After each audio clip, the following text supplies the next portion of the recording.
Fala galerinha do sétimo, sou o seu professor Rafael, professor de Geografia do nosso canal GeoFácil, e hoje estou vindo aqui explicar o conteúdo da semana 4 do PET 3, conteúdo de Geografia, tudo bem?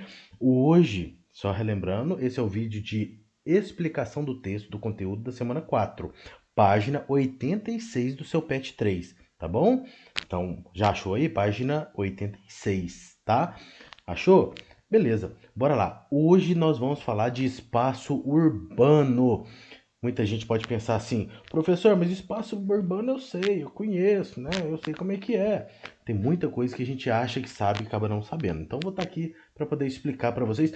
Antes de mais nada, se inscreve no nosso canal, deixa um super like aí pro professor Rafael, deixa um super comentário aí também, vou estar tentando responder todo mundo, tá? Então escreve um comentáriozinho bacana aí pro seu professor, tudo bem? Espaço urbano. Industrialização.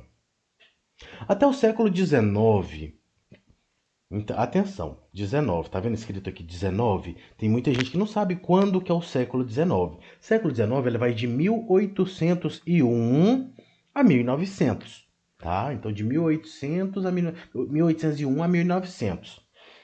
A atividade industrial não era muito significativa no Brasil.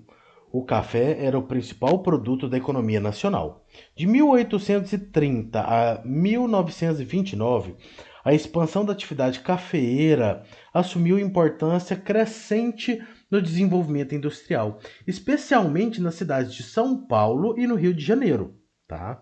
Então, uma região, principalmente parte da região sudeste aí do Brasil, tá? O café teve uma importância fundamental. Parte do lucro obtido com as exportações do café foi investida na produção de máquinas, na instalação das primeiras fábricas e na infraestrutura de transportes. Então, quando chega mais ou menos de 1930 a 1940, é onde a gente pode, de certo modo, dizer que começa a Revolução Industrial Brasileira. Por que brasileira? Porque cada país a gente pode pensar que teve a sua própria revolução industrial, foi numa época diferente, de uma maneira diferente. Começou lá com a Inglaterra, mas aqui no Brasil, só a partir de 1930, 1940, é que essas indústrias começam a chegar em grande quantidade às grandes cidades brasileiras. E isso transforma tudo. Porque até esse momento que a gente está mostrando aqui para vocês, 1930, 1830, 1930, 1929, é um momento em que grande parte, grande parcela da população morava nas fazendas, morava na zona rural. Mas dessa data em diante é quando as pessoas acontece o êxodo rural. O que é o êxodo rural? É a saída do morador do campo indo morar na cidade. Mas por que ele vai para a cidade? Em busca de uma melhor qualidade de vida, que é ganhar mais dinheiro nas fábricas. Então as indústrias, as fábricas que começam a chegar com grande força a partir de 1930 no Brasil, transforma o jeito de viver brasileiro. Então, aquela parcela da população que grande parte morava na zona rural começa a mudar para a cidade. E a partir de 1940, 1950, começa a haver um equilíbrio entre zona rural e zona urbana. E hoje eu posso falar com toda certeza para vocês que mais de 85% da população brasileira mora na área urbana.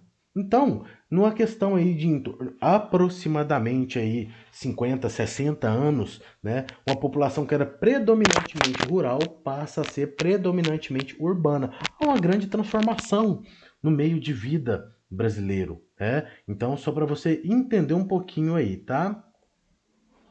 E aí, continuando aqui, pessoal, quando chega mais em 1929, né, que há essa transformação, começa a haver a industrialização brasileira, é um período onde também há uma grande crise mundial.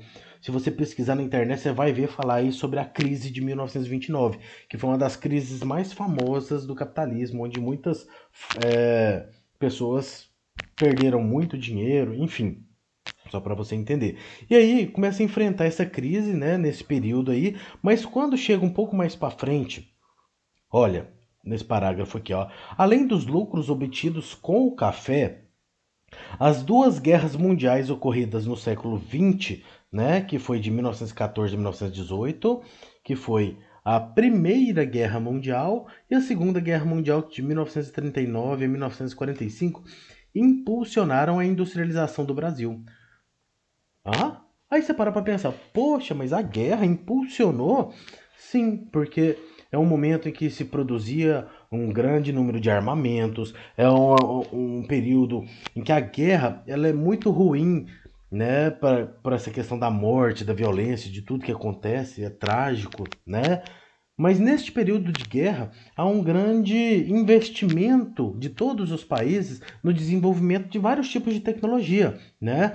Há uma melhora considerável aí na questão da geladeira, da televisão, do rádio. Aí você pode pensar assim, poxa, mas esse tipo de tecnologia a gente tem que entender que a tecnologia, ela acontece, ela chega para o ser humano de forma gradativa. Quer dizer o quê? Ela chega devagarzinho. Uma coisa, eles começam com a tecnologia da geladeira, da televisão. Antigamente os telefones celulares eram utilizados principalmente na guerra com um soldado com mochila nas costas, né, que tinha um telefone assim, uma antena de uns 4 metros de altura para poder se comunicar com a base. Então ali vem os primeiros telefones que depois acabam sendo adaptados. O telefone celular depois ele passa para o carro. Então hoje em dia a gente nem vê esse telefone celular no carro. Mas antigamente os primeiros telefones celulares que saía ali no carro, você colocava ali na orelha e ele tinha até aquele fiozinho ali, né, acoplado ali. Aí depois que eles passam, né, alguns seres humanos que começam a utilizar o famoso tijorola, né, aqueles celulares bem antigos mesmo, que nem precisava de chip. Provavelmente você nem sabia que já existia o celular que não tinha chip, né? Aí depois é que vai aperfeiçoando a tecnologia e a gente chega nesse nível de tecnologia que nós temos hoje em dia aí, tá? Só para você entender um pouquinho de tudo que acontece. Então, o que que ajudou a industrialização do Brasil naquele momento? Foi a grande produção de café e as duas guerras mundiais impulsionaram a industrialização do Brasil. Com a queda na produção industrial dos países envolvidos nos conflitos, nas guerras, muitos produtos começaram a faltar na prateleira brasileira. Porque muitos produtos a gente exportava, trazia de fora, e aí começa a faltar, né? A solução foi produzir internamente os produtos que começaram a faltar nas prateleiras. A solução foi produzir internamente o que antes era importado. Então, está falando o quê? Durante a guerra começou a faltar produto aqui, a solução encontrada, já que não tinha jeito de comprar fora do Brasil e trazer, era produzir aqui no Brasil mesmo, né? Essa situação contribuiu para o desenvolvimento da atividade industrial do país. Então, um problema, né, vários problemas que a guerra foi ocasionando, nós fomos encontrando maneiras para solucionar, né? Outro período de grande crescimento industrial ocorreu durante o governo de Juscelino Kubitschek. Com certeza você já ouviu falar desse presidente brasileiro, né? Que de 1956 a 1960 ele ofereceu vantagens para a instalação de indústrias no Brasil. Então ele falava assim: ô, quer montar uma indústria? Vem para o Brasil, tá? Até mesmo para os brasileiros ali, né? Ele oferecia vantagens. O que eram essas vantagens? Era desconto em impostos, era oferecer terrenos propícios para a montagem de algumas fábricas, eram várias coisas nesse sentido. E qual o objetivo disso? Oferecer emprego, população, aumentar o nível de desenvolvimento do Brasil, melhorar a economia. Então tinha vários fatores por trás disso, tá? O que ofereceu vantagens para a instalação de indústrias no Brasil. As primeiras indústrias a se instalar foram as automobilísticas. Então, né, fica aí a dica de quais foram as primeiras indústrias. O desenvolvimento da produção industrial no Brasil apresenta três características principais: a industrialização tardia. Por que, professor, a industrialização tardia? Enquanto a industrialização começou lá na Europa, né, final do século XVIII, ali, para você ter ideia, aqui no Brasil foi acontecer quase 200 anos depois. Tá aí um dos motivos para o Brasil não ter um certo nível de desenvolvimento hoje em dia. Foi muito tardia esse desenvolvimento. Lembra que eu falei que cada país teve a sua própria revolução industrial, ocorreu em um período diferente, de uma maneira diferente. Então no Brasil ela foi tardia, quase 200 anos depois. Ainda tem países no mundo ainda que essa revolução ainda nem aconteceu. Então, para você entender como que funciona, né? Após o início da Revolução Industrial na Inglaterra no século XVIII, ok.